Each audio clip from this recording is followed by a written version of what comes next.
ಅರ್ಥ ಆಗ್ತೈತಲ್ಲ. SIT ಅವರು ಮಾಡಿರೋವಂಥ ತನಿಖೆ ಬೋಗಸ್ ಅನ್ನೋದು ಇದೇ ಸ್ಪಷ್ಟಾಗಿ ಅರ್ಥ ಆಗ್ತೈತೆ. ಅವ್ರು ಯಾಕೆ ಮಾಡಲಿಲ್ಲ ಇದನ್ನು? ಈಗ ಎಲ್ಲ ದಾಖಲೆಗಳು ಅವ್ರು ಕೊಟ್ಟಿದ್ದಾರೆ. ಇವು SIT ಅವ್ರು ಹೋಗಿ ತನಿಖೆ ಮಾಡ್ಬೋದಾಯ್ತಲ್ಲ ಅವ್ರನ್ನೆಲ್ಲರನ್ನು ಕೂಡ. ಬಳ್ಳಾರಿಗೆ ಹೋಗಿ ಯಾರು ಕೊಟ್ಟಿದ್ದಾರೆ ಎಲ್ಲ ತನಿಖೆ ಮಾಡೋ, ಅದನ್ನು ಮಾಡಲೇ ಇಲ್ಲ ಇವರು. ಬೆಂಗಳೂರಲ್ಲಿ ಕೂತ್ಕೊಂಡು ಕಾಂಗ್ರೆಸ್ ಪಾರ್ಟಿ ಹೇಳದಂಗೆ ಬರೆದು ಕೊಟ್ಟಿದ್ದಾರೆ. ಅದರಿಂದ ಸ್ಪಷ್ಟವಾಗಿ ಅರ್ಥ ಆಗ್ತೈತೆ, ಕಳೆದ ಲೋಕಸಭಾ ಚುನಾವಣೆಯಲ್ಲಿ ಕಾಂಗ್ರೆಸ್ ಈ ಬಡವರ STಗಳ ಹಣವನ್ನು ತಗೊಂಡ್ಕೊಂಡು ರಾಜ್ಯದಲ್ಲಿ ಚುನಾವಣೆ ಮಾಡಿ ST ಜನಾಂಗಕ್ಕೆ ಅವಮಾನ ಮಾಡಿರತಕ್ಕಂಥದ್ದು, ST ಜನಾಂಗದ ದುಡ್ಡನ್ನು ಲೂಟಿ ಮಾಡಿರೋದು ಸ್ಪಷ್ಟವಾಗಿ ಕಾಣ್ತಾ ಇದೆ. ಇನ್ನು CBI ತನಿಖೆ ಬೇರೆ ಇದೆ, ಅದು ಬೇರೆ. ಅದರಲ್ಲಿ ಏನೇನು ಹೊರಗಡೆ ಬರುತ್ತೋ ಗೊತ್ತಿಲ್ಲ. ಒಟ್ಟಾರೆ ಕಾಂಗ್ರೆಸ್ಸು ಈ ಹಣವನ್ನು ಲೂಟಿ ಮಾಡಿಲ್ಲ ಅಂತ ತೋರ್ಸೋಕ್ಕೋಸ್ಕರ ಏನೇನು ಬೇಕೋ ಅದನ್ನು ಸಬೂಬುಗಳನ್ನು ತಯಾರು ಮಾಡಿದ್ದಾರೆ ಅಷ್ಟೇ. ಆದರೆ ಇವತ್ತು ರಾಜ್ಯದ ಜನಗಳ ಮುಂದೆ ಒಂದು ರೀತಿ ಕಾಂಗ್ರೆಸ್ ಬೆತ್ತಲಾಗಿರುವಂಥದ್ದು ಕಾಣಿಸ್ತಾ ಇದೆ. ಸೊ ಇದು ತನಿಖೆಯನ್ನು ಇನ್ನು ಕೋರ್ಟ್ ಮುಖಾಂತರ ತನಿಖೆ ಆಗುತ್ತೆ, ಅಲ್ಲಿ ಚರ್ಚೆಗಳಾಗುತ್ತೆ, ಎಲ್ಲವನ್ನೂ ಕೂಡ ಬಟ ಬಯಲಾಗುತ್ತೆ. ನನಗನ್ಸುತ್ತೆ ಕಾಂಗ್ರೆಸ್ ಅವರು ಈ ದಲಿತರ ಹಣವನ್ನು ನುಂಗಿರೋದು, ನಾನು ವಿಧಾನಸಭೆಯಲ್ಲೂ ಕೂಡ ಸುಮಾರು 3 ಗಂಟೆ 16 ನಿಮಿಷ ಮಾತಾಡಿದ್ದೀನಿ ಇದರ ಬಗ್ಗೆ. ಹಲವಾರು ದಾಖಲೆಗಳು, ಸುಮಾರು 60ಕ್ಕೂ ಹೆಚ್ಚು ದಾಖಲೆಗಳನ್ನು ವಿಧಾನಸಭೆಯಲ್ಲಿ ನಾನು ಪ್ರಸ್ತಾವನೆ ಮಾಡಿದ್ದೀನಿ. ಅದರಿಂದ ಇದಕ್ಕೆ ನಮಗೆ ಜಯ ಸಿಕ್ಕಿದೆ. ನಮ್ಮ ವಿಧಾನಸಭೆಯಲ್ಲಿ ನಡೆದಂಥ ಹೋರಾಟಕ್ಕೆ, ವಾಲ್ಮೀಕಿ ಹಗರಣಕ್ಕೆ ಜಯ ಸಿಕ್ಕಿದೆ ಅಂತ ಸ್ಪಷ್ಟವಾಗಿ ಕಾಣ್ತಾ ಇದೆ. ಸರ್, ಈಗ ಕುಮಾರಸ್ವಾಮಿ ಅವ್ರನ್ನ ಭೇಟಿ ಆಗ್ತಿದ್ದಾರೆ, ಕುಮಾರಸ್ವಾಮಿ ಅವ್ರನ್ನ ಭೇಟಿ ಆಗಕ್ಕೆ ಹೋಗ್ತಾ ಇದ್ದೀನಿ. ಅವರು HMT ನಮ್ಮ ಮನೆ ಮುಂದೆ ಇರೋ ಜಾಗ, ಹಿಂದೆ HMT ಪ್ರಾರಂಭ ಆದಾಗ ನಮ್ಮ ಕುಟುಂಬದ ಸುಮಾರು 46 ಎಕರೆ ಜಮೀನನ್ನು ನಾವು ಅದಕ್ಕೆ ಕೊಟ್ಟಿದ್ರಿ, ಅಂದರೆ ಅಕ್ವೈರ್ ಮಾಡಿದ್ರು ನಮ್ಮದು. ಆ ದೃಷ್ಟಿಯಿಂದ ನಮ್ಮ ಮುಂದೆ ಇರೋವಂಥ ಫ್ಯಾಕ್ಟ್ರಿ ಒಳ್ಳೆಯದಾದರೆ ನಮಗೂ ಕೂಡ ಒಳ್ಳೆಯದು. ಅದಕ್ಕೋಸ್ಕರ ನಾನು ಕುಮಾರಸ್ವಾಮಿ ಅವರಿಗೆ ಅಭಿನಂದನೆ ಸಲ್ಲಿಸೋಕ್ಕೆ ಹೋಗ್ತಾ ಇದ್ದೇನೆ.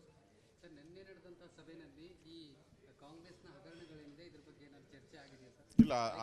ಇಲ್ಲ, ಆ ಥರದ್ದು ಯಾವುದೇ ಚರ್ಚೆನೂ ಕೂಡ ಆಗಿಲ್ಲ.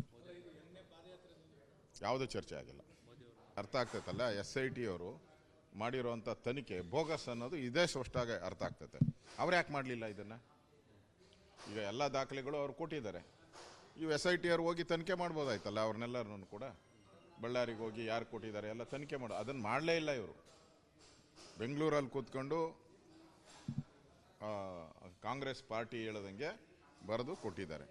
ಅದರಿಂದ ಸ್ಪಷ್ಟವಾಗಿ ಅರ್ಥ ಆಗ್ತೈತೆ, ಕಳೆದ ಲೋಕಸಭಾ ಚುನಾವಣೆಯಲ್ಲಿ ಕಾಂಗ್ರೆಸ್ ಈ ಬಡವರ STಗಳ ಹಣವನ್ನು ತಗೊಂಡ್ಕೊಂಡು ರಾಜ್ಯದಲ್ಲಿ ಚುನಾವಣೆ ಮಾಡಿ ST ಜನಾಂಗಕ್ಕೆ ಅವಮಾನ ಮಾಡಿರತಕ್ಕಂಥದ್ದು, ST ಜನಾಂಗದ ದುಡ್ಡನ್ನು ಲೂಟಿ ಮಾಡಿರೋದು ಸ್ಪಷ್ಟವಾಗಿ ಕಾಣ್ತಾ ಇದೆ. ಇನ್ನು CBI ತನಿಖೆ ಬೇರೆ ಇದೆ, ಅದು ಬೇರೆ. ಅದರಲ್ಲಿ ಏನೇನು ಹೊರಗಡೆ ಬರುತ್ತೋ ಗೊತ್ತಿಲ್ಲ. ಒಟ್ಟಾರೆ ಕಾಂಗ್ರೆಸ್ಸು ಈ ಹಣವನ್ನು ಲೂಟಿ ಮಾಡಿಲ್ಲ ಅಂತ ತೋರ್ಸೋಕ್ಕೋಸ್ಕರ ಏನೇನು ಬೇಕೋ ಅದನ್ನು ಸಬೂಬುಗಳನ್ನು ತಯಾರು ಮಾಡಿದ್ದಾರೆ ಅಷ್ಟೇ. ಆದರೆ ಇವತ್ತು ರಾಜ್ಯದ ಜನಗಳ ಮುಂದೆ ಒಂದು ರೀತಿ ಕಾಂಗ್ರೆಸ್ ಬೆತ್ತಲಾಗಿರುವಂಥದ್ದು ಕಾಣಿಸ್ತಾ ಇದೆ. ಸೊ ಇದು ತನಿಖೆಯನ್ನು ಇನ್ನು ಕೋರ್ಟ್ ಮುಖಾಂತರ ತನಿಖೆ ಆಗುತ್ತೆ, ಅಲ್ಲಿ ಚರ್ಚೆಗಳಾಗುತ್ತೆ, ಎಲ್ಲವನ್ನೂ ಕೂಡ ಬಟ ಬಯಲಾಗುತ್ತೆ. ನನಗನ್ಸುತ್ತೆ ಕಾಂಗ್ರೆಸ್ ಅವರು ಈ ದಲಿತರ ಹಣವನ್ನು ನುಂಗಿರೋದು, ನಾನು ವಿಧಾನಸಭೆಯಲ್ಲೂ ಕೂಡ ಸುಮಾರು 3 ಗಂಟೆ 16 ನಿಮಿಷ ಮಾತಾಡಿದ್ದೀನಿ ಇದರ ಬಗ್ಗೆ. ಹಲವಾರು ದಾಖಲೆಗಳು, ಸುಮಾರು 60ಕ್ಕೂ ಹೆಚ್ಚು ದಾಖಲೆಗಳನ್ನು ವಿಧಾನಸಭೆಯಲ್ಲಿ ನಾನು ಪ್ರಸ್ತಾವನೆ ಮಾಡಿದ್ದೀನಿ. ಅದರಿಂದ ಇದಕ್ಕೆ ನಮಗೆ ಜಯ ಸಿಕ್ಕಿದೆ. ನಮ್ಮ ವಿಧಾನಸಭೆಯಲ್ಲಿ ನಡೆದಂಥ ಹೋರಾಟಕ್ಕೆ, ವಾಲ್ಮೀಕಿ ಹಗರಣಕ್ಕೆ ಜಯ ಸಿಕ್ಕಿದೆ ಅಂತ ಸ್ಪಷ್ಟವಾಗಿ ಕಾಣ್ತಾ ಇದೆ. ಸರ್, ಈಗ ಕುಮಾರಸ್ವಾಮಿ ಅವ್ರನ್ನ ಭೇಟಿ ಆಗ್ತಿದ್ದಾರೆ, ಕುಮಾರಸ್ವಾಮಿ ಅವ್ರನ್ನ ಭೇಟಿ ಆಗಕ್ಕೆ ಹೋಗ್ತಾ ಇದ್ದೀನಿ. ಅವರು HMT ನಮ್ಮ ಮನೆ ಮುಂದೆ ಇರೋ ಜಾಗ, ಹಿಂದೆ HMT ಪ್ರಾರಂಭ ಆದಾಗ ನಮ್ಮ ಕುಟುಂಬದ ಸುಮಾರು 46 ಎಕರೆ ಜಮೀನನ್ನು ನಾವು ಅದಕ್ಕೆ ಕೊಟ್ಟಿದ್ರಿ, ಅಂದರೆ ಅಕ್ವೈರ್ ಮಾಡಿದ್ರು ನಮ್ಮದು. ಆ ದೃಷ್ಟಿಯಿಂದ ನಮ್ಮ ಮುಂದೆ ಇರೋವಂಥ ಫ್ಯಾಕ್ಟ್ರಿ ಒಳ್ಳೆಯದಾದರೆ ನಮಗೂ ಕೂಡ ಒಳ್ಳೆಯದು. ಅದಕ್ಕೋಸ್ಕರ ನಾನು ಕುಮಾರಸ್ವಾಮಿ ಅವರಿಗೆ ಅಭಿನಂದನೆ ಸಲ್ಲಿಸೋಕ್ಕೆ ಹೋಗ್ತಾ ಇದ್ದೇನೆ. ಸರ್, ನಿನ್ನೆ ನಡೆದಂಥ ಸಭೆಯಲ್ಲಿ ಈ ಕಾಂಗ್ರೆಸ್ನ ಹಗರಣಗಳಿಂದ ಇದ್ರ ಬಗ್ಗೆ ಏನಾದ್ರು ಚರ್ಚೆ ಆಗಿದೆಯಾ ಸರ್? ಇಲ್ಲ, ಆ ಥರದ್ದು ಯಾವುದೇ ಚರ್ಚೆನೂ ಕೂಡ ಆಗಿಲ್ಲ. ಯಾವುದೇ ಚರ್ಚೆ ಆಗಿಲ್ಲ. ಅರ್ಥ ಆಗ್ತೈತಲ್ಲ, SIT ಅವರು ಮಾಡಿರೋವಂಥ ತನಿಖೆ ಬೋಗಸ್ ಅನ್ನೋದು ಇದೇ ಸ್ಪಷ್ಟಾಗಿ ಅರ್ಥ ಆಗ್ತೈತೆ. ಅವ್ರು ಯಾಕೆ ಮಾಡಲಿಲ್ಲ ಇದನ್ನು? ಈಗ ಎಲ್ಲ ದಾಖಲೆಗಳು ಅವ್ರು ಕೊಟ್ಟಿದ್ದಾರೆ. ಇವು SIT ಅವ್ರು ಹೋಗಿ ತನಿಖೆ ಮಾಡ್ಬೋದಾಯ್ತಲ್ಲ ಅವ್ರನ್ನೆಲ್ಲರನ್ನು ಕೂಡ. ಬಳ್ಳಾರಿಗೆ ಹೋಗಿ ಯಾರು ಕೊಟ್ಟಿದ್ದಾರೆ ಎಲ್ಲ ತನಿಖೆ ಮಾಡೋ, ಅದನ್ನು ಮಾಡಲೇ ಇಲ್ಲ ಇವರು. ಬೆಂಗಳೂರಲ್ಲಿ ಕೂತ್ಕೊಂಡು ಕಾಂಗ್ರೆಸ್ ಪಾರ್ಟಿ ಹೇಳದಂಗೆ ಬರೆದು ಕೊಟ್ಟಿದ್ದಾರೆ. ಅದರಿಂದ ಸ್ಪಷ್ಟವಾಗಿ ಅರ್ಥ ಆಗ್ತೈತೆ, ಕಳೆದ ಲೋಕಸಭಾ ಚುನಾವಣೆಯಲ್ಲಿ ಕಾಂಗ್ರೆಸ್ ಈ ಬಡವರ STಗಳ ಹಣವನ್ನು ತಗೊಂಡ್ಕೊಂಡು ರಾಜ್ಯದಲ್ಲಿ ಚುನಾವಣೆ ಮಾಡಿ ST ಜನಾಂಗಕ್ಕೆ ಅವಮಾನ ಮಾಡಿರತಕ್ಕಂಥದ್ದು, ST ಜನಾಂಗದ ದುಡ್ಡನ್ನು ಲೂಟಿ ಮಾಡಿರೋದು ಸ್ಪಷ್ಟವಾಗಿ ಕಾಣ್ತಾ ಇದೆ.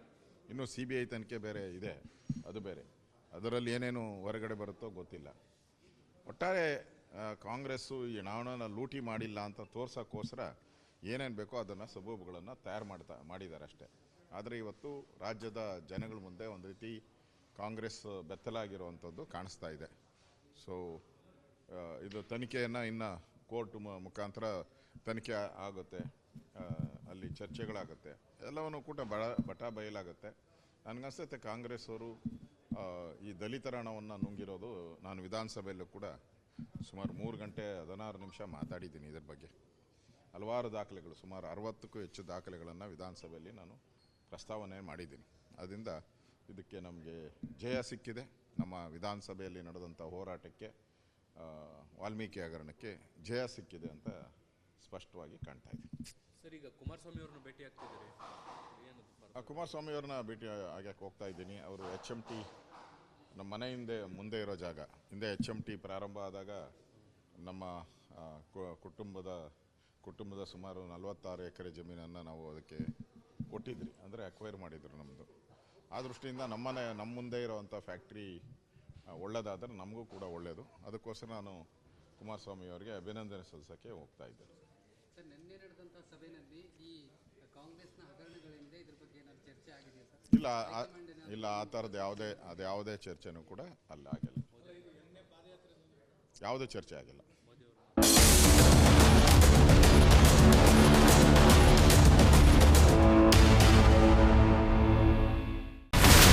ಇಲ್ಲಿರುವಂತ ಈ ಒಂದು ಗುಡ್ಡ ಕುಸಿದ ಪರಿಣಾಮ ಯಾವ ರೀತಿಯಾಗಿತ್ತು ಅಂತಂದ್ರೆ, ಗಂಗಾವಳಿ ನದಿ ಪಕ್ಕದಲ್ಲಿರುವಂತಹ ಉಳುವರ ಎನ್ನುವ ಗ್ರಾಮ ಸಂಪೂರ್ಣವಾಗಿ ಇವತ್ತು ನಾಶ ಆಗಿದೆ.